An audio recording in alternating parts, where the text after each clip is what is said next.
pendapat yang mengatakan bahwa ibadah wudu itu berurutan dari awal sampai akhir sebagaimana yang disebutkan oleh Al-Quran, tertib seperti itu adalah bahagian dari rukun dari wudu benar adanya. Jadi dalam hal ini apa yang dikatakan oleh Imam An-Nawawi, 6 fardu wudu itu benar adanya. 1 niat, yang kedua adalah membasuh wajah, yang ketiga adalah membasuh tangan, yang keempat adalah menyapu kepala, yang kelima adalah membasuh kaki, yang keenam adalah tertib berurutan. Ini adalah fardunya. Namun wudu yang telah kita kenalkan tidak 6 itu saja. Mulai dari membasuh telapak tangan, mulai dari berkumur-kumur, kemudian berikutnya istinsak. Ya, istinsak tahu? Memasukkan air ke dalam hidung dan menghembuskannya. Kemudian berikutnya menyapu kepala secara keseluruhan, termasuk daun telinga. Kemudian selanjutnya menyilang-nyilangi jari tangan, termasuk juga jari kaki nanti. Kemudian berbagai persoalan terkait dengan hambatan-hambatan untuk membasuh secara orang pekerja rumah sakit juga harus tahu nih sebenarnya. Sampai di mana dia boleh menyapu, apa persyaratan perban yang boleh disapu, yang lain mesti dibasuh dan lain-lain. Nantilah kita bahas, kita kaji. Tapi yang jelas dahulu 6 itu mulai dari niat, kemudian menyapu, membasuh wajah, kemudian membasuh tangan sampai mata siku, kemudian menyapu kepala, kemudian membasuh kaki sampai mata kaki. Yang keenam apa? Tertib. Inilah yang dikatakan oleh para ulama furudul wudu sittah. Fardu wudu itu 6. Nah, dasar fardunya itu sudah kita jelaskan tadi. Tapi sebelum berwudu tentu ada persyaratan yang harus dipenuhi. Apa persyaratannya? Yaitu airnya harus suci, mensucikan. Sudah kita di Kuba, yahibbuna iyatatahharu wallahu yuhibbul mutahhirin. Allah mencintai orang-orang yang bersih. Nah, inilah yang jadi dalil bahwa membersihkan diri lahir batin, membersihkan hati kita dari kekufuran dan kesyirikan, dari akibat dari perbuatan maksiat, dan membersihkan diri secara zahir dari hadas dan najis, itu adalah pekerjaan yang dicintai oleh Allah Subhanahu wa taala, dan itu di antara keutamaannya.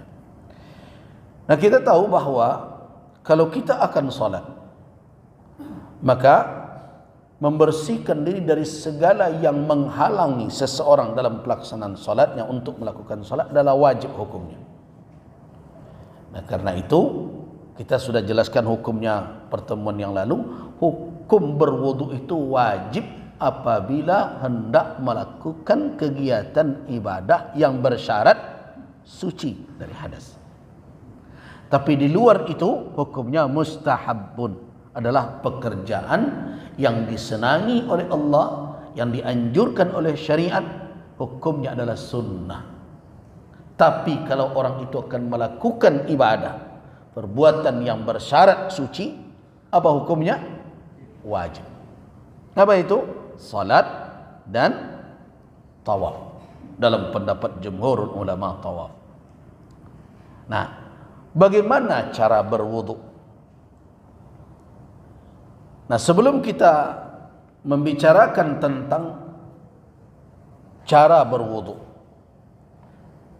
para ulama terbiasa di dalam menjelaskan suatu kaifiat ibadah, membagi kaifiat ibadah itu dalam 2 kategori. Kecuali nanti haji yang ada 3. Tapi kalau yang lain ada 2 kategori secara umum. Nah, Yang pertama adalah kaifiat yang harus dilakukan, tidak boleh ditinggalkan. Nah, tidak boleh ditinggalkan berarti wajib untuk dilaksanakan dalam kaifiat itu. Apabila seseorang meninggalkan perbuatan itu di dalam kaifiat, dalam proses ibadah itu, dia tinggalkan yang mesti atau wajib itu, maka akibatnya adalah ibadah tersebut batal atau tidak dipandang memenuhi ketentuan syariat sama sekali. Nah, pekerjaan atau amalan atau perbuatan yang seperti itu dimasukkan oleh ulama dalam kategori apa? Wajib di dalam ibadah itu, yang dikatakan fardu. Nah. Namun perbuatan itu ada pula yang fardu itu terbagi dua pula. Ada yang mesti dilakukan sebelum ibadah, ini dikatakan syarat oleh ulama. Kemudian ada yang dilakukan di dalam ibadah, itu yang disebut dengan rukun namanya. Ini kalau sayang kita tidak punya apa ya. Saya pengen sebenarnya kalau sudah mengaji begini ada apa? Infokus ya. Nah, karena tidak utuh atau papan tulis. Jadi saya ulangi lambat-lambat, suatu ibadah biasanya untuk menjelaskannya ulama membagi dalam dua kategori. Ada yang harus dilakukan, hukumnya wajib dibuat di dalam ibadah itu, yang sering dikatakan fardu. Dan ada yang tidak sampai dalam kategori fardu tetapi sebaiknya dilakukan, ini dikatakan sunnah. Jadi setiap ibadah ada fardunya, ada sunnahnya. Yang fardu ini terbagi dua juga. Ada yang berada di dalam rangkaian ibadah, di dalam ibadah itu. Ada yang berada di luarnya atau sebelumnya. Yang di luar dinamakan syarat, yang di dalam dinamakan rukun. Nah, apa contoh? Kita ambil solat. Solat itu punya fardu solat dan ada yang sunnat. Walaupun nanti ada sunnat ini dibagi lagi, ada sunat abu'ad, sunat hayat, itu adalah teori mazhab Syafi'i. Tapi ada yang fardunya, ada yang wajib, yang sunnahnya. Yang fardu yang wajib itu ada yang mesti dilakukan sebelum seseorang masuk ke dalam salat. Apa itu? Tadi wudu salah satu. Bersih tempat, badan. Kemudian apa lagi? Menutup aurat. Itu wajib hukumnya. Tetapi dia dilakukan sebelum sudah dimulai melaksanakan itu, sebelum salat dilakukan, sebelum takbir. Nah, itu dikatakan syarat namanya. Tetapi ada perbuatan yang wajib juga dalam salat tetapi dilakukan setelah takbir, berada di dalam salat dari takbir sampai salam. Itu disebut dengan rukun.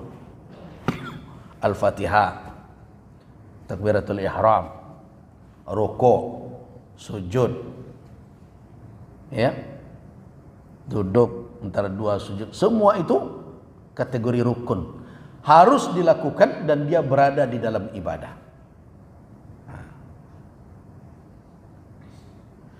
Nah, apabila orang yang beribadah meninggalkan yang dalam kategori fardu atau wajib dia lakukan, itu yang dia tinggalkan, akibatnya adalah ibadah tersebut batal. Ini teori umum dahulu. Bapak dan ibu-ibu bisa pakaikan kemana-mana nanti, ibadah manapun. Makanya kan ada orang yang kadang terlalu berlebihan.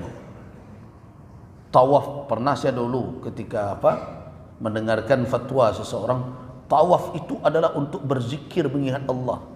3 kali saja, 3 langkah saja orang lupa dengan Allah, itu batal tawafnya. Itu berlebihan itu. 3 langkah saja batal.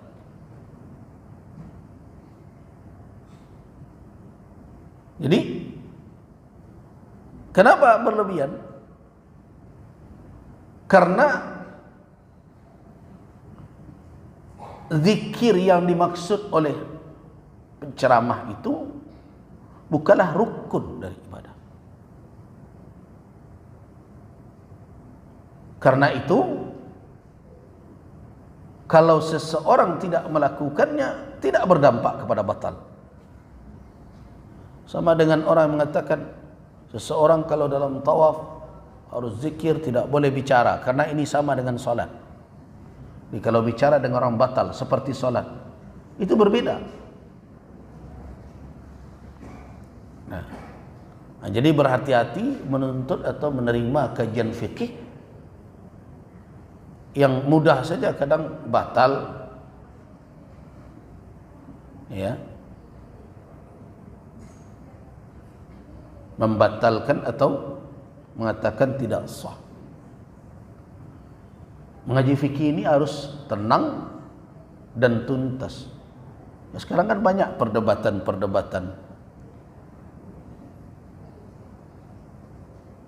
Ya, ada orang yang setelah berdoa, ada sekarang tidak mau menghapuskan telapak tangannya ke wajahnya dengan alasan bahwa itu tidak ada dari Nabi. Saya katakan itu bukan tidak ada, cuma ulama ikhtilaf di dalam melihat kehujahan dari hadis tersebut. Sebagian ulama mengatakan itu bisa menjadi hujjah, sebagian lagi tidak. Nah, di dalam ikhtilaf seperti itu, yang bisa kita lakukan mungkin pendapat dia tidak mengusapkan ke wajah. Kalau bagi saya silahkan diusapkan ke wajah, tapi tidak menjadi syarat doa. Tidak menjadi syarat. Nah, artinya tidak menjadi kewajiban. Karena itulah makanya Al-Imam Ibnu Hajar Al-Asqalani mengatakan in massaha bihima wajhah, kalau dia berdoa, kalau mengangkat kedua tangan, hadisnya sabit, hadisnya kuat. Walaupun tentu tidak semua doa dianjurkan untuk mengangkat kedua tangan. Apalagi doa ketika akan naik mobil, panjanglah doa mangkek kedua tangannya, pai supir dulu lah, mau apa omanya. Nah, termasuk juga dengan orang kalau bertemu, Hawa dan ibu-ibu, kalau bertemu sering dah terdengar orang baca selawat, salam tu, Allahumma salli ala. Nah, kadang cepat saja mengatakan ini tidak ada asalnya, tunggu dulu. Ada riwayat yang dinukilkan, ada di dalam beberapa kitab hadis, bahwa seseorang kalau bertemu kemudian dia bersalaman, wa yusallian, dan berselawat kepada Nabi, Allah Subhanahu wa taala mengampuni dosa orang itu sebelum iftirak, sebelum berpisah. Nah, perkara nanti sebagian ulama mengatakan hadis ini dhaif, ya tidak sepakat para ulama dalam kedhaifannya. Nah, sebagian ulama mengatakan tidak ada masalah karena asalnya ada. Ya, berselawat itu kapan saja dan di mana saja. Artinya bahwa tambahan pada waktu terjadi musafahah, bersalaman dan bertemu itu tidak berdampak kepada perbuatan yang dikategorikan dalam bid'ah. Nah, asalnya ada. Nah, cuma sebagian orang tidak mengamalkannya karena bagi mereka tidak ada dalil yang kuat. Jadi hadis itu dipandangnya bisa menjadi hujjah, yaitu terserah. Ikhtilaf seperti itu tidak boleh menjadi alasan untuk saling menuduh macam-macam dengan kalimat-kalimat yang melukai. Ya, pilih saja yang rajih, yang kuat menurut saya begini. Itu Saya berharap begitu ke depan. Jadi umat ini tidak terus berbenturan hanya perkara masalah khilafiyah, furu'iyah yang bersifat furu' itu. Nah, kita kembali kepada salat, kepada wudu. Kalau kita merujuk ke dalam penjelasan para ulama dalam mazhab Syafi'i seperti Al-Imam An-Nawawi, ya, bisa kita baca dalam kitab Al-Minhaj, Minhaj Al-Talibin. Beliau mengatakan bahawa furuduhu, fardu dari wudu itu sittah, hanya 6. Nanti akan berbeda nanti dalam kategori mazhab lain. Mana yang 6 itu? Yang pertama niat. Yang kedua adalah membasuh wajah. Yang ketiga membasuh tangan sampai mata siku. Yang keempat menyapu kepala. Yang kelima membasuh kaki. Yang keenam apa? Tertib. Jangan dibolak-balik berurutan seperti itu. Dimasukkan rukun.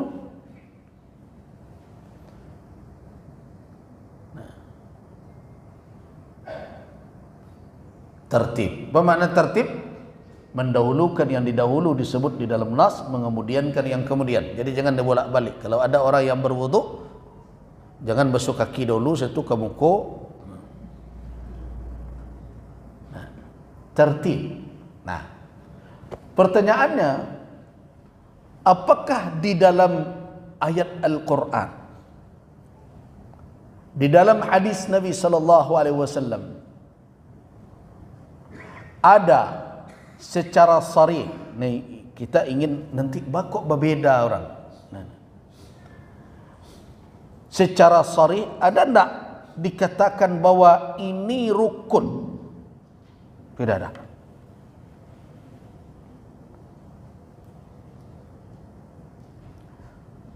Tertib itu termasuk rukun? Tidak ada.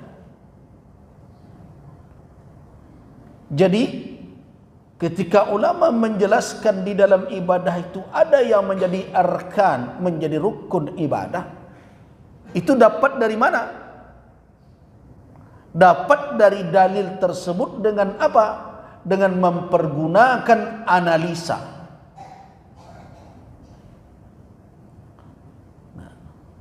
Analisa. Idza qumtum ila shalah faghsilu wujuhakum wa aydiyakum ila al-marafiqi wamsahu bi ru'usikum wa arjulakum ila al-ka'bayn. 4 tersebut. Nah, para ulama mengatakan dari ayat tersebut yang sharih adalah 4 anggota tubuh itu diperintahkan. Begitu hukumnya. Ada perintah untuk membasuh dan menyapu. Terus wajibnya dari mana, Pak? Begitu katanya. Di dalam petunjuk syariat, kalau ada perintah untuk melakukan sesuatu, ada perintah melakukan sesuatu, tidak ada qarinah. Qarinah ini adalah tidak ada petunjuk-petunjuk lain yang bisa dijadikan sebagai pertanda atau isyarat bahwa perintah ini bukan suatu keharusan. Tidak ada. Pokoknya ini perintah tok. Kalau kecil orang suruh saja. Tak jalih kau dianjurkan ke atau sebaiknya kan, tak ada. Pokoknya ada perintah. Tagak. Itu dikatakan dengan perintah mujarrad yang kosong dari petunjuk-petunjuk yang menunjukkan ini anjuran kah atau lebih baik kah. Perintah seperti itu harus difahami bagaimana di dalam konsep syariat. Harus difahami sebagai suatu keharusan. Perintah itu mengharuskan orang untuk melakukan. Itu dari mana dapatnya teori itu? Kok perintah harus? Dapatnya juga dari Al-Quran. Dari mana itu? Tuh lihat Allah Subhanahu wa taala ketika memerintahkan iblis, malaikat dan termasuk iblis, usjudu li Adam. Sujudlah kamu sekalian kepada Adam. Kan begitu perintah. Malaikat fasajadu illa iblis. Sujudlah yang diperintah, makhluk yang diperintahkan oleh Allah pada malaikat, kecuali iblis tidak sujud.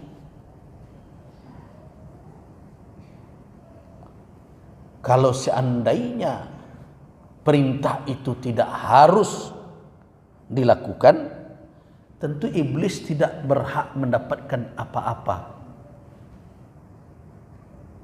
Tapi yang terjadi apa? Iblis dilaknat. Dalam surat Al-A'raf bertemu di situ.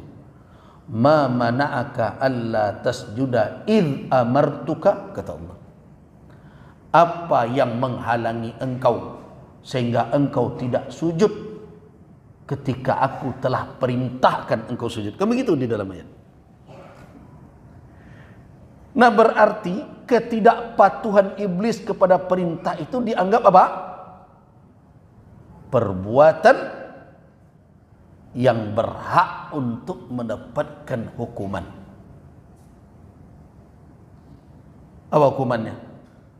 Dia terusir dari surga, ukhruj, keluar engkau, kemudian dia dilaknat oleh Allah. Nah, kalau perbuatan tersebut, perintah itu hanya difahami sebatas anjuran saja, tentu tidak berhak iblis dilaknat. Ya kan tadi kan anjuran, ya Allah, itu cik iblis. Ya teragak dia bawa kamu kerajaan. Nah, ternyata tidak. Nah, dari situlah ulama mengatakan kalau ada perintah di dalam nas-nas wahyu Al-Quran dan Sunnah, tidak ada suatu pertanda yang menunjukkan bahwa perintah ini anjuran atau apa, tetapi kosong, hanya sebatas perintah saja. Bagaimana kita memahami wahyu itu? Perintah itu mempeedahkan pengharusan, kewajiban atas kita. Nah, kaidah itulah yang nanti dirumuskan oleh ulama usul dalam bahasa al-aslu fil amri lil wujub. Pada asalnya perintah itu harus difahami sebagai kewajiban. Nah, sekarang datang dipakaikan kaidah itu pada ayat tersebut. Idza qumtum ila shalah, apabila kamu berdiri hendak melakukan salat, faghsilu, perintah, maka basuhlah. Ini bagaimana nih perintah?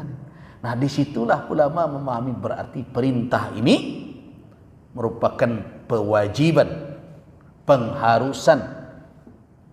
Nah, jadilah kesimpulannya wajib membasuh muka, wajib membasuh tangan, wajib menyapu kepala, dan wajib membasuh kaki. Nah, 4 ini adalah perbuatan yang ada di dalam wudhu itu sendiri, di mana kalau tidak ada dia tidak bisa disebut itu wudhu. Nah, makanya para ulama mengatakan bahwa ini fardu yang masuk dalam kategori rukun dari ibadah wudhu. 4 bertemu dalam Al-Quran. Ya. Nah, dari situlah nanti dapat 4 itu. Dari 6 yang disebutkan oleh Al-Imam An-Nawawi itu, 4 dari Al-Quran, perintah. Nah, itu disebut dengan furudul wudu atau rukun wudu. Ada 4 dari Al-Quran kalau kita analisa ya. Kemudian niat datang dari mana? Kenapa masuk? Tadi kan 6 ya. Niat, basuh muka, basuh tangan, nyapu kepala, kaki, terakhir tertib. Kita jelaskan dulu. Niat dapat dari mana? Niat itu yang pertama jelas Allah Subhanahu wa taala di dalam Al-Qur'an mengatakan bahwa perintah dalam beribadah itu harus mengikhlaskan ibadah tersebut karena Allah. Wa ma umiru illa liya'budullah mukhlishina lahud-din. Kemudian berikutnya di dalam hadis Nabi, beliau mengatakan innamal a'malu binniyat wa innamal likulli imri'in ma nawa. Sesungguhnya amal itu dengan niatnya. Dengan niat itu maksudnya apa? Ada dua setidaknya pemahaman amal dengan niat. Yang pertama adalah sah dan tidaknya, makbul dan tidaknya amal diterima oleh Allah bergantung dengan apa? Dengan niatnya. Kalau orang itu melakukan amal bukan karena Allah, maka Allah Subhanahu wa taala tidak menerimanya.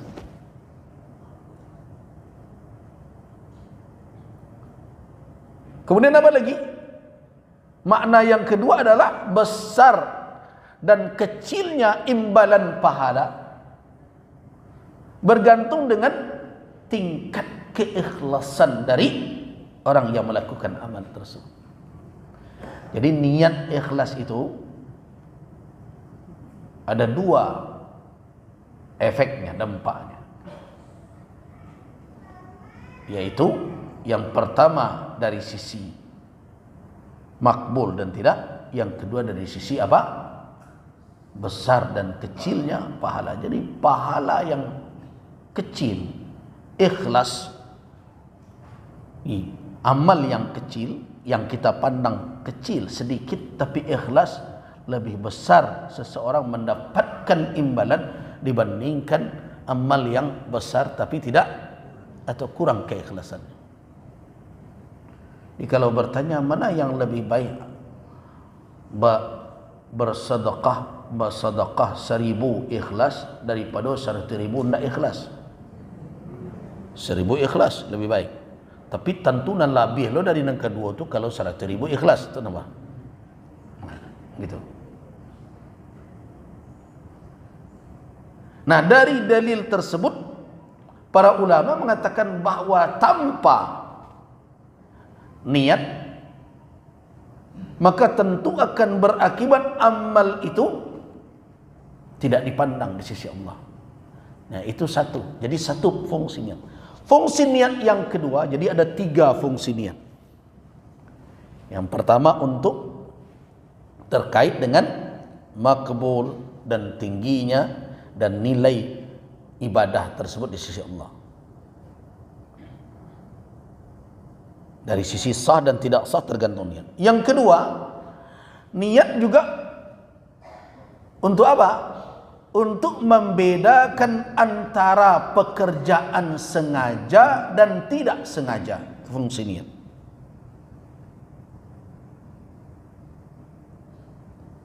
Karena Joko ada yang dikakak orang tidak sengaja. Adonan sengaja. Yang membedakan pekerjaan yang sengaja dan tidak sengaja. Niat.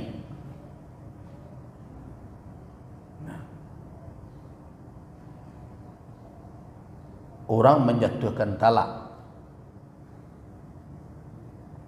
ke istrinya, tapi di dalam keadaan terlalu menggigau nyonya talaknya bininya. Ditanya ke ulama, lesah talaknya. Enggak, baka itu. Tidak ada niatnya itu. Nyonya tidak sengaja. Mungkin nyonya sedang bercakap dalam mimpi. Nah, keluar dari mulutnya talak. Kenapa? Dia tidak ada qasad dalam maksud dalam hatinya itu. Nah, karena itu setiap orang menjatuhkan talak itu akan diperiksa dahulu maksudnya. Apalagi kalau orang tersebut tidak mempergunakan kalimat yang sharih, kata yang tegas dan jelas. Itu ditanya, muka suik tadi itu. Kan ada kan bapak menyuruh pulang selalu ke rumah orang gaib. Tu bertanya tu ndak tu. Kau pulang ba'a kau. So ada orang yang memakai bahasa itu dengan sebagai bahasa kiasan untuk menceraikan isteri. Tapi kalau nyo sadar mengecekkan talak, kalimat talak, itu tak perlu ditanya niat le dah. Selama nyo sadar. Tapi kalau talaluk tadi berarti dia tidak sadar, hilang niatnya. Tapi kalau dia sadar, dia talak istrinya, dia ucapkan kalimat yang sharih, perlu tidak ditanya. Mukasihnya talak itu awak nama tanya dan tidak mengerti lagi. So kalimatnya sudah jelas itu. Tapi kalau yang dipakai kalimat di luar dari kata yang sharih, biasa ditanya niatnya apa. Kalau dia katakan ndak mukasih ambo ndak mentalak tadi manggarata saja, ya sudahlah. Jangan diulangnya nak acok nang garata orang. Nah, kini kan banyak apa-apa banyak lo sebenarnya nan lah pandai nikah tapi ndak pandai cerai. Ya ada nak mencerai bini tapi ndak mengerti ba cara mencerai, bukan ambo nak majan cerai. Tapi bila kalimat talak tu kan dilapihkan, ba'a cara menceraikan isteri dalam sunnah. Sehingga ketika lah terjadi, ustaz nan paniang dahnya. Apa lain nan rumi mana kalau lah di bawahnya kawak nan carai talak lapih nan sayang laki, kok tambah rumi wading. Cok terjadi itu. Talak lalapeh, sayang menjadi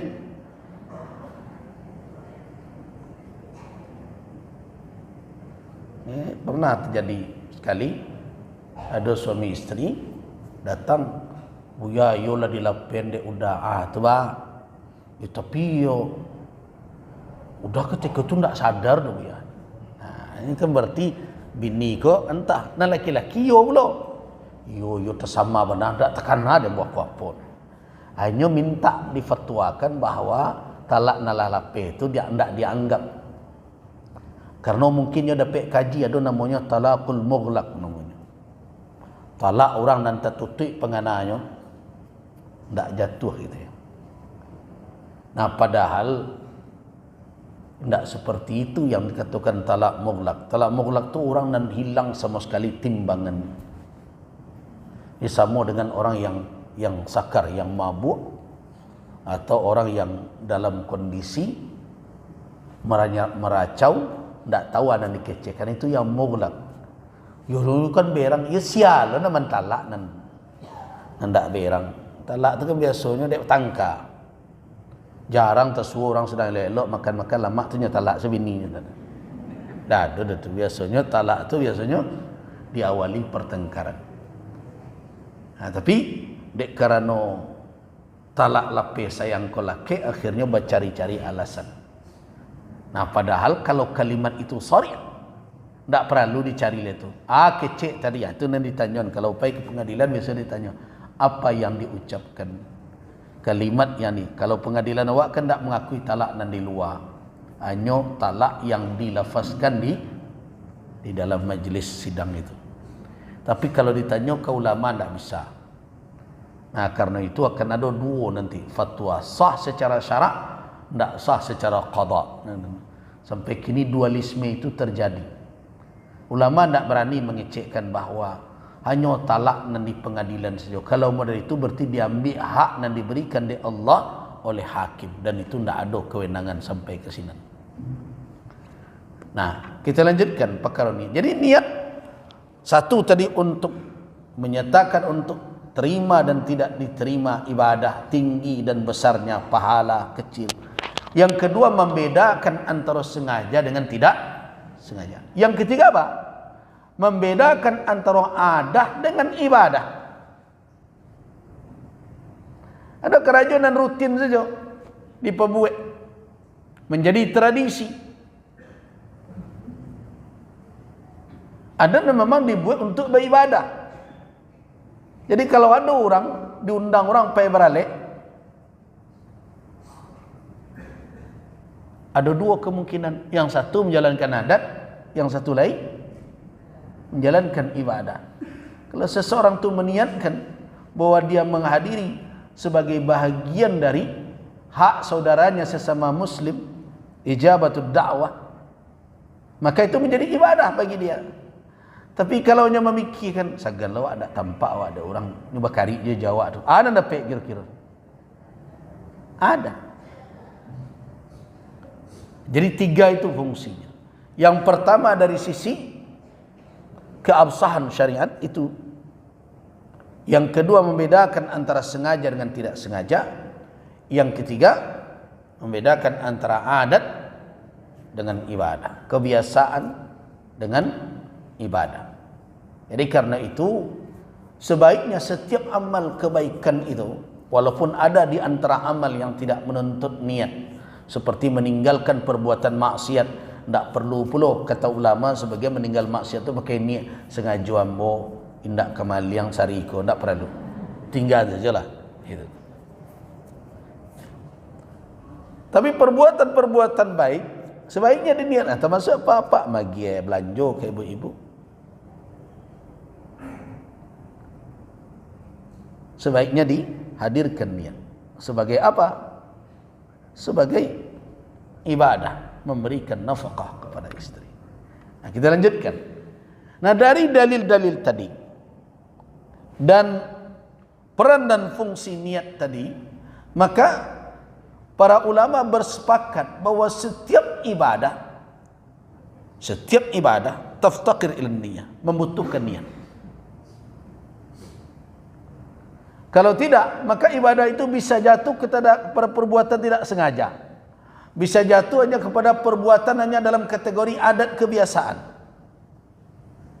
Dan juga bisa jatuh kepada riya dan sebagainya macam yang Allah Subhanahu wa taala tidak akan menerima amalan yang seperti itu. Karena itu menghadirkan niat dalam setiap ibadah matlub, dituntut oleh syariat. Nah, itulah yang jadi alasan nanti bagi ulama memasukkan niat sebagai salah satu rukun dari ibadah manapun termasuk wudu. Nah, cuma persoalannya niat itu apa?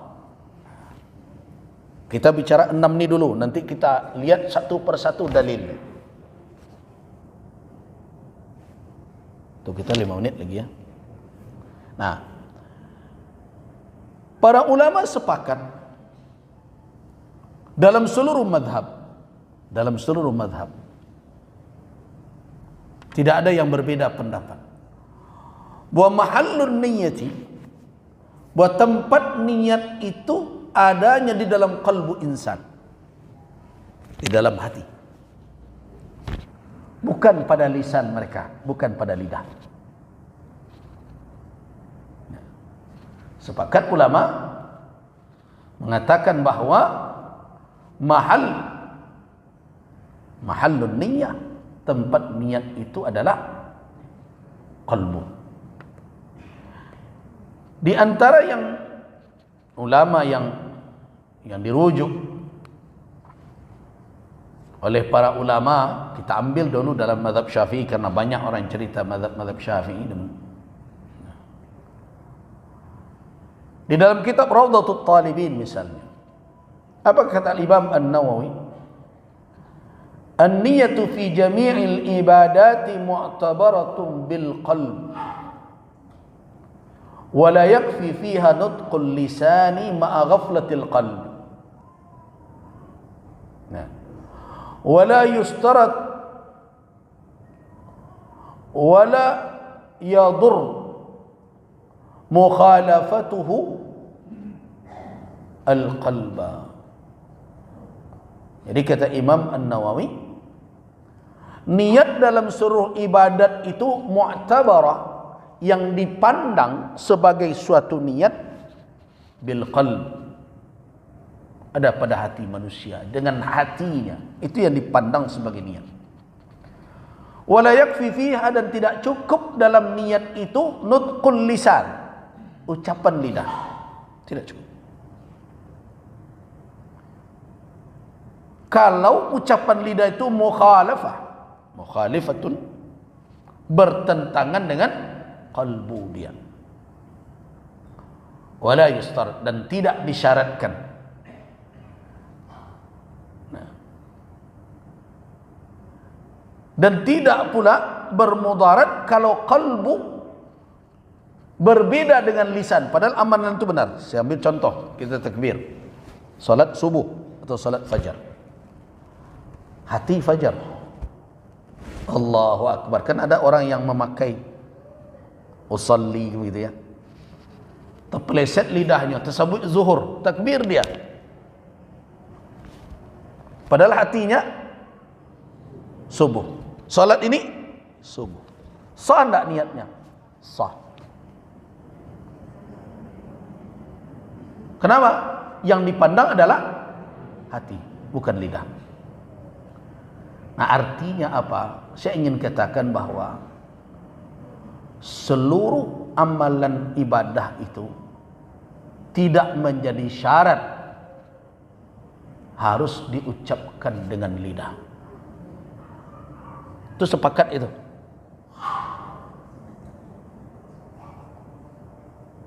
Nah, makanya awak radio tarik ketika dikecian, kalau dalam perjalanan, bu, awak menjamak saja bu, menjamak takdim lah di jalan. Jamak takdim itu mendahulukan salat dari waktu asalnya kepada salat sebelumnya. Jamak takdim. Ambo acokna dapat tanya, bunyi niatnya bu ya. Nah, itu menunjukkan apa? Mereka belum memahami apa makna niat. Sebenarnya kalaulah dihadirkannya ilmu nalah disampaikan tadi itu, solat ko, solat asar ko, dan di kerajaan lebih dahulu dari waktu asar sebentar tadi, di kerajaan sesudah zuhur kini kata. Hadir itu di dalam hatinya, sengaja mengerjakan itu, niatnya lah ada tu. Mengalir ditanya, bunyi niatnya. Nah, kenapa muncul itu? Kita tidak salahkan. Karena selama ini tidak sedikit orang masyarakat yang keliru, wan dikatakan niat itu usalli janawaitu.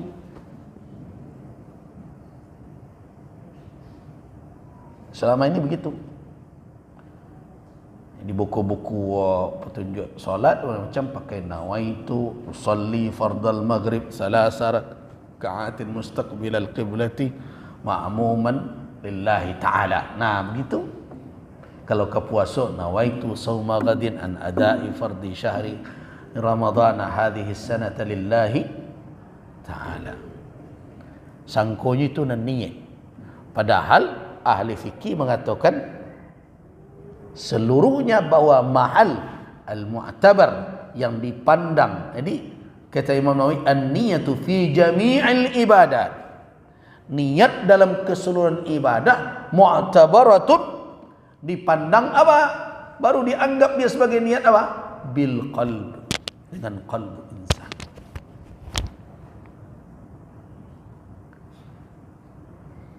Jadi tidak ada mazhab satupun yang mewajibkan nutqun niyah, yang mewajibkan mengucapkan niat.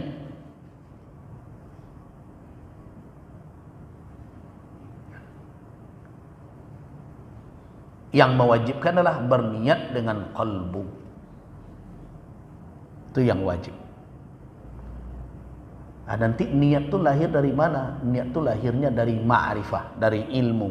Ilmu atas anan di kerajaan dengan segala kaifiatnya. Kalau lah ada dalam ilmu itu, dalam ilmu awak kerajaan amal yang kena buat itu, tagak solat kuago zuhur. Ketika takana zuhur itu kan lain takana 4 rakaatnya. Lai tekana wak fardunya, ko kama madok tagak lai tekana ko madok kiblatnya sebagai syaratnya ada bermacam.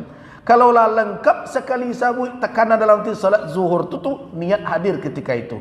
Ndak sepanjang tadi ceritanya tu.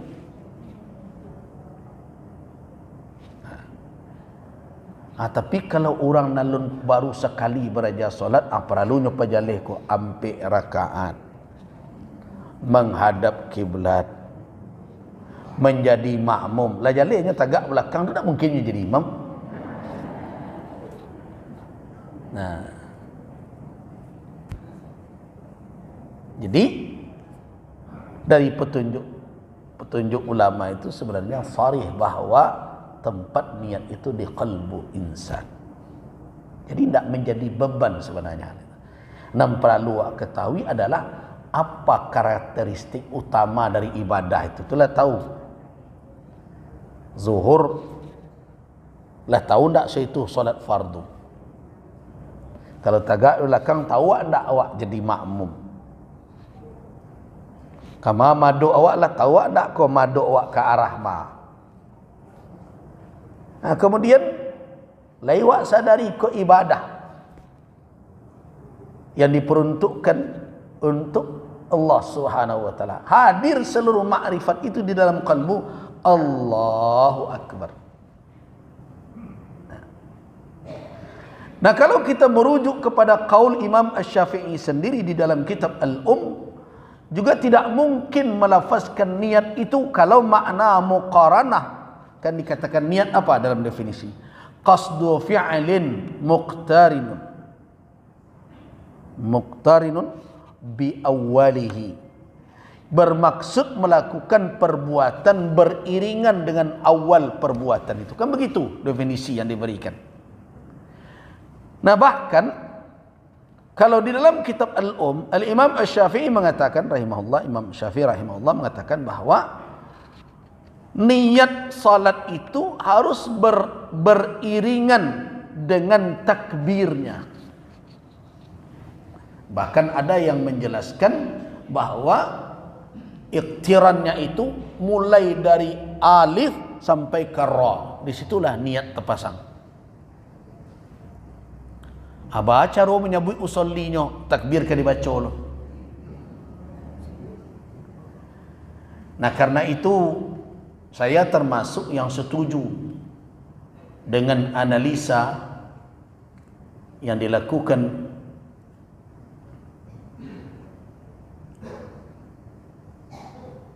oleh pengarang kitab Maqasid Al-Mukallafin tentang hukum talaffuz bin niyyati duna muwata'atil qalb. Bagaimana hukum talaffuz ini? Kalau tidak salah ini disertasi ini yang ditulis oleh Dr. Umar Sulaiman Abdullah Al-Asqar.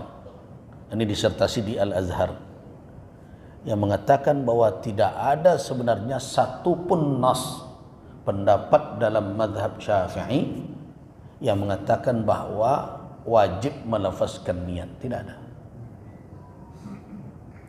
Nah, yang kalau kita temukan dalam pendapat Imam An-Nawawi adalah dianjurkan ta'kidan sebagai pengantar, penguat. Nah, kapan dianggap muqaranahnya beriringan dengan awal perbuatan itu? Sebelumnya. Jadi sebelum melakukan awal tadi apa? Wajah, membasuh wajah kan itu, faghsilu wujuhakum.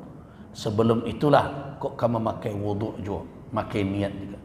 Ini sebelumnya, sebelum awal fardunya. Tetapi pendapat ini tidak memiliki alasan yang kuat dalam pandangan saya untuk mewajibkan atau mengharuskan, bahkan menganjurkan. Jadi karena itu kembalikan ibadah tersebut kepada konsep awal. Apa itu? Niat itu ada di dalam kalbu. Kalau seandainya ini benar, kalau seandainya lafaz niat itu memang ada, ditunjukkan seperti yang selama ini dihafal oleh kita, nawaitu usalli, tentu kita telah temukan riwayat dari Nabi dan sahabat tentang lafaz niat Rasulullah sallallahu alaihi wasallam. Tidak ada. Jadi kata usalli dan nawaitu itu tidak ada diriwayatkan dari Rasul. Tetapi niat, ya, dia menjadi rukun dari setiap ibadah berdasarkan hadis Nabi, innamal a'malu binniyat. Nah, itu kedudukan niat dan lafaz. Nah, dengan demikian berarti setiap orang yang akan melakukan ibadah, termasuk di dalamnya wudu, kalau dia tidak meniatkan dalam kalbunya untuk wudu, maka itu tidak dipandang sebagai ibadah berwudu dan tidak berakibat kepada apa? Sucinya dari hadas. Tidak berakibat itu. Walaupunnya masuk ke dalam kolam panuh basah sadonya dari ubun-ubun sampai ke kakinya. Nah, tapi dia tidak berniat selain mendinginkan badannya, ya sudah, dia tidak dipandang sebagai ibadah. Gitu juga dia basuh wajahnya, tangannya, kakinya, masuk dia sapu kepalanya, tapi tidak dia niatkan untuk mengangkat hadas atau istibahah, untuk membolehkan dia beribadah yang bersyarat suci, tidak hadir itu dalam kalbunya, maka berarti dia tidak berniat untuk berwudu. Jadi karena itu jangan lupa setiap akan beribadah hadirkan ini adalah wudu yang akan mengangkat hadas untuk orang boleh melakukan ibadah bersyarat suci. Nah, perlukah dia mengatakan nawaitul wudu'a li raf'il hadasil asghari, aku berniat berwudu untuk mengangkat hadas yang kecil agar bisa melakukan ibadah salat dan tawaf karena Allah Ta'ala? Tidak perlu. Dengan menghadirkan ilmu tadi tentang apa yang dikatakan wudu dan untuk apa berwudu, dia sengaja melakukan itu, hadir di dalam kalbunya, berarti niatnya telah ada. Nah, tapi kalau tidak hadir, ngatu basuh-basuh tangan, tadi main ayis ku apa sah, ini kan, kalau begitu dia tidak. Kemudian terakhir tertib. Kenapa tertib? Kalau sudah masuk niat, maka tertib tentu menjadi kuat. Kenapa? Kan tidak mungkin niat itu di belakang. Basuh muka dulu, kemudian cuci tangan, basuh tangan, kepala, sudah itu kaki, berikutnya satu. Oh, itu tadi wuduk selayu, tidak bisa. Kenapa? Karena niat untuk melakukan sesuatu baru bisa dikatakan niat ketika dia mendahului atau mengawalinya bersamaan dengan awal perbuatan. Kalau dia datang terakhir, berarti perbuatan tadi dilakukan tanpa niat, tanpa kesengajaan. Nah, dari sisi itu jelas niat harus terletak di awal. Apa yang menjadi dasar? Yang pertama hadis, yang kedua apa? Lazim secara akal tidak mungkin niat berada di belakang. Itu kelaziman. Namun pada yang lain bagaimana? Apakah juga harus ditertibkan? Sebagian ulama mengatakan kalau dia balikkan, dia bolak-balikkan wuduk tadi, misalnya kakinya basuhnya dulu, kemudian baru tangan, dalam sebagian pendapat ulama, tapi tidak boleh dikatakan tidak dipandang perbedaan ini karena tidak terlalu kuat, katanya sah tapi makruh hukumnya. Nah, karena itu pendapat yang mengatakan bahwa ibadah wudu itu berurutan dari awal sampai akhir sebagaimana yang disebutkan oleh Al-Quran, tertib seperti itu adalah bahagian dari rukun dari wudu benar adanya. Nah, jadi dalam hal ini apa yang dikatakan oleh Imam An-Nawawi, 6 fardu wudu itu benar adanya. 1 niat, yang kedua adalah membasuh wajah, yang ketiga adalah membasuh tangan, yang keempat adalah menyapu kepala, yang kelima adalah membasuh kaki, yang keenam adalah tertib berurutan. Ini adalah fardunya. Namun wudu yang telah kita kenalkan tidak 6 itu saja. Mulai dari membasuh telapak tangan, mulai dari berkumur-kumur, kemudian berikutnya istinsa, Ya. Istinsak tahu, memasukkan air ke dalam hidung dan menghembuskannya. Kemudian berikutnya menyapu kepala secara keseluruhan, termasuk daun telinga. Kemudian selanjutnya menyilang-nyilangi jari tangan, termasuk juga jari kaki nanti. Kemudian berbagai persoalan terkait dengan hambatan-hambatan untuk membasuh secara utuh. Seperti apa? Orang yang luka yang kebetulan diperban, atau ibu-ibu yang pakai kaos kaki berwuduk di tempat terbuka, boleh tidak menyapu saja dari luar, dan berbagai macam. Termasuk juga laki-laki yang memakai sorban seperti saya, boleh tidak sorban disapu saja di luar. Dan juga termasuk seseorang yang berhalangan ketika hendak melakukan wuduk karena kondisi dan keadaan dan sebagainya, yang menjadi nanti uzur-uzur yang dipandang syarak, dia boleh pindah kepada pengganti wuduk, yaitu tayammum. Jadi banyak persoalan lagi yang kita bicarakan, baru fardu yang 6 itu. Nanti baru kita bicarakan, karena banyak orang sekarang, ada orang yang diizinkan menyapu di atas luka, tapi lukonya di ujung konya, perbannya sampai ke siku. Nah, boleh enggak dia sapu keseluruhannya? Luko tentang siku ciknya, tapi kebetulan tukang perban kok banyak perban balabih, nyoba lu sampai ke siku. Nanti ada persyaratan nanti. Nah itu, ini orang pekerja rumah sakit juga harus tahu nih sebenarnya.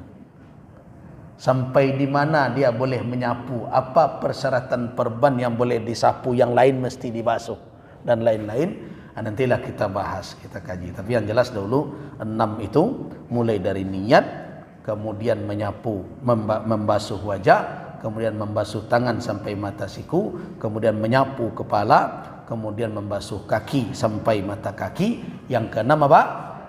Tertib. Inilah yang dikatakan oleh para ulama furudul wudu' sittah. Fardu wudu' itu 6. Nah, dasar fardunya itu sudah kita jelaskan tadi. Nah, tapi sebelum berwudu tentu ada persyaratan yang harus dipenuhi. Apa persyaratannya? Yaitu airnya harus suci, mensucikan. Sudah kita jelaskan. Baik, kita cukupkan itu dahulu. InsyaAllah pada pertemuan yang akan datang kita lanjutkan tentang wudu ini, dari mulai kaifiatnya, dan tentu kita akan merujuk kepada satu hadis. Jadi kalau kita bicara tentang wudu Nabi, ada satu hadis yang jadi rujukan banyak orang, itu hadis Utsman bin Affan. Itu kita jelaskan nanti hadis Utsman ini secara rinci, sehingga kita tahu beginilah Rasulullah berwudu. Nah, baru kemudian kita perkuat dengan hadis-hadis lainnya. Banyak maaf, waffaqanallahu wa iyyakum lima yuhibbu wa yarda. Wabillahi taufiq wal hidayah. Assalamualaikum warahmatullahi wabarakatuh.